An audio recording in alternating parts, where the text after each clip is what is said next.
Hello ladies and gentlemen, my name is VirtualNunchucks. Welcome to the channel. Today what I have for you is a bit of a retro review kind of thing. I want to talk about LucasArts and the fact that Star Wars games used to be good. And one of the games that they, in case you don't know, because you might be too young or whatever, LucasArts was a publishing arm and a developer for Lucasfilm back in the day, back in the early late 80s, early 90s, and they did. If you wanted to play Star Wars games, the only way to do it was to go through Lucasfilm and LucasArts, and they were very, very good at what they did. They did things like X-wing, X-wing versus Tie Fighter, X-wing Alliance, Tie Fighter, the two different games, Tie Fighter. Okay, um, and each one of those stories was interesting. But one of the best series that they ever did was the Jedi Knight series, where it started out as Dark Forces, where you were a mercenary working for the rebellion, and then it turned into when by the time they got to Dark Forces 2, you ended up finding out that the character you were playing, you still played the same one, ended up being force sensitive, and your father was a Jedi, and then they just branched it off from there. Jedi Knight 2 uh, continued the story of Kyle Katarn, and then of course by the time you got here, Jedi Academy, you got to create your own character and then be taught by Kyle Katarn, Luke Skywalker, and stuff how to be a Jedi. You created your own character from start to finish, colors of their clothing, the whether you wanted to be female or male, the different species that you got to be. It was incredibly crazy, but the best part was you got to create your own lightsaber from hilt to blade. You got to choose whether or not you wanted to dual wield lightsabers, or if you wanted to have a single lightsaber, or do a saber staff like Darth Maul. And each one of those fighting styles that you had their own set of moves that you could pull off, and each individual saber had three different stances, at least three, sometimes only two, that you could use, like light attacks, medium attacks, and heavy attacks, and the stances would change, and your timing would have to change, and your moves would even change. It was really, really cool. But not only that, but they had this really interesting story that they tied into what is now Star Wars Legends. So you got to meet characters from the different books and comic books and stuff that they had. Plus, you got to be trained by, of course, Kyle and Luke Skywalker. It was really awesome. Um, and you got to make a choice whether you wanted to be light or dark. You chose your own force powers. They tell you at the beginning of the game or the start of the game that how you choose to use the force doesn't necessarily make you bad or evil. It's the choices that you make and how you use them that makes you good or bad. It's kind of cool. So you got to choose between things like mind tricks and heal, or grip and lightning and stuff like that. It was really, really cool. There was a tree, and they had side missions on this game where, like, for each side mission you got to upgrade your powers and make choices for your powers. um, and they were like little mini levels or whatever that you went on rescue missions, or you went to spy on people, or you went to, just rescue missions all over the galaxy, all over different places. And it was really, really awesome.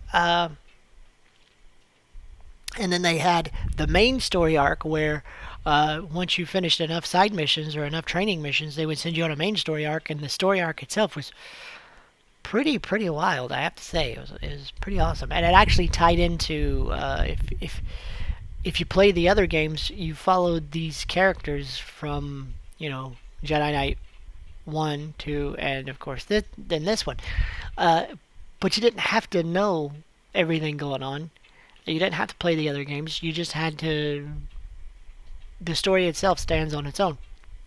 But when you chose to be light or dark, the consequences of that choice actually had impact in this game. There wasn't just like, oh, well, here's what happens if you go bad. Here's your one choice, and here's what happens if you go bad. There were a couple of choices you made, and when you went dark, man, it got hard really quick. If you decided to go dark, um, it was kind of crazy.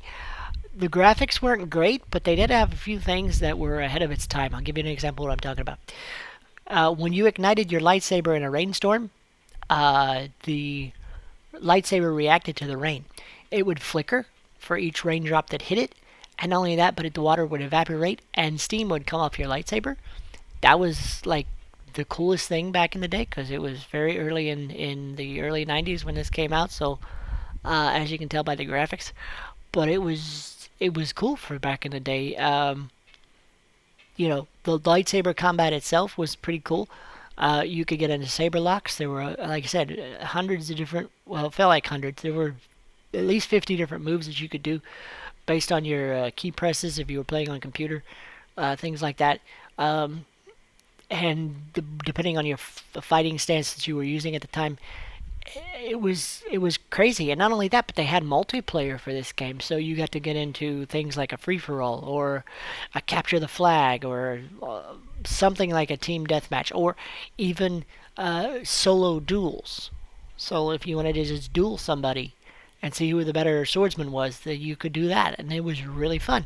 And you could use your Jedi powers and select your saber styles and the type of sabers you wanted, just like you could in single player, and it was crazy good.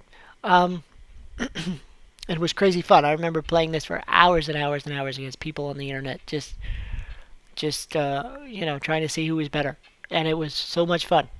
But now, thanks to Disney and thanks to Lucasfilm going ahead and having these remastered, you can play a handful of games on your PS4 or Xbox. One of them is this game. You can play it on Xbox and PS4 for right now on PS4 anyway. It was $11.99. It's usually only $20.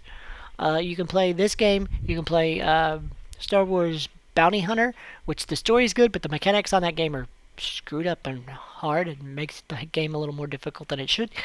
But the story is great. You can play Jedi Starfighter on this, I think, and you can also play.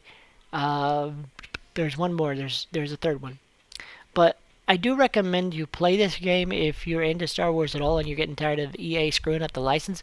At least you'll get an idea of what games were and where LucasArts was in its heyday before they started to decline around, say, Star Wars The Force Unleashed 2. We won't talk about that one. That was the decline of Lucasfilm or LucasArts, and I hate that, but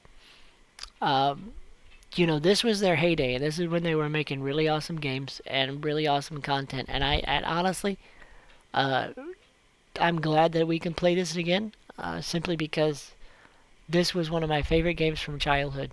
I say childhood, I was probably an early teen, late teen, almost early 20s by the time I played this game, but it was still awesome. My brother was into the expanded universe then. He had read all the books, and when they started doing things like X-Wing and TIE Fighter and X-Wing versus TIE Fighter and all that kind of stuff, we got into the game simply because it was just awesome. They tied everything into the expanded universe like they're trying to do now, but it all flowed and it all was really, really awesome. And the sound effects were amazing. They used John Williams' score from the movies, which is why I can't play this online because it's just everywhere. Even when you turn the music off, it's in the cutscenes. So you can't play it and put it up on the screen for people to listen to. But it was amazing to play with the Star Wars music. You kind of felt like you were having your own little Star Wars movie, and you made the choice. You decided how it was going to end, and that's really what was really cool. And you could do stupid things like that, like accidentally kill your classmates or your teammates, and it was, yeah.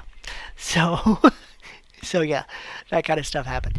But I mean, I don't know. Maybe I'm just a little nostalgic. Maybe I'm just a little crazy. I don't know. But I really do miss LucasArts, and I do really, really miss their fantastic games that they put out.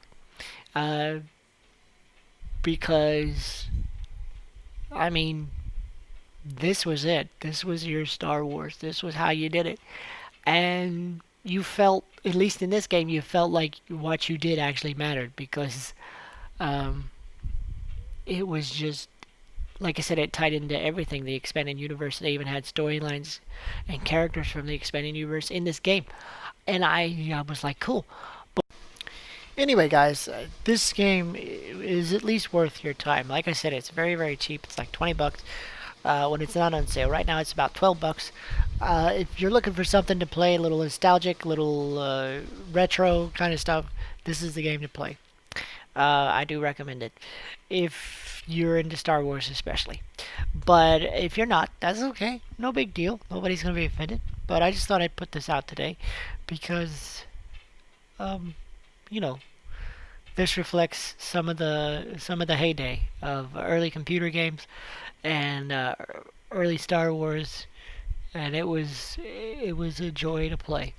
It still is. Matter of fact, I'm about halfway through this game now because I marathoned most of it, so so I'm about halfway through the game now, and I just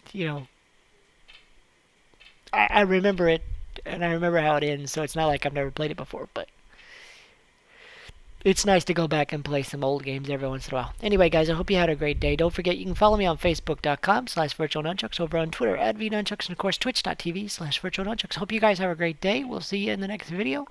And until then, love your families because you only get one. And you guys have a great day. And whatever you do, be safe. And we'll see you in the next one. Bye, guys.